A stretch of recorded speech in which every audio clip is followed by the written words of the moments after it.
Les seins de glace ont fait leur apparition en avance cette année. Les 2 vagues de froid de ces dernières semaines ont durement frappé le vignoble Saint-Pourçinois.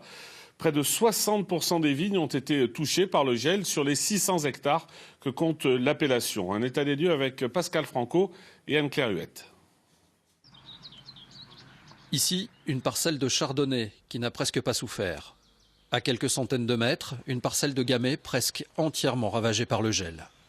Le gel a grillé ce rameau, puisque sur la baguette, vous n'avez pratiquement plus grand-chose, mis à part quelques rameaux verts qui, on espère, vont fructifier. Il n'avait pas gelé aussi fort dans le vignoble à cette période depuis 1991. Les assurances coûtent cher, beaucoup n'en ont pas pris contre le gel. Il y a très peu d'intérêt de s'assurer pour des gelées de printemps. Sauf que cette année, on a une gelée d'hiver. Et c'est beaucoup plus grave et ça fait vraiment... À la cave de l'Union des vignerons, on parle de catastrophe. Les 18 000 hectolitres produits chaque année sont immédiatement commercialisés. Il n'y a pas ou peu de réserve. Les commandes des clients, notamment des grandes et moyennes surfaces, ne pourront pas être honorées cette année. On a mis des années pour acquérir une petite place. On est un marché de niche.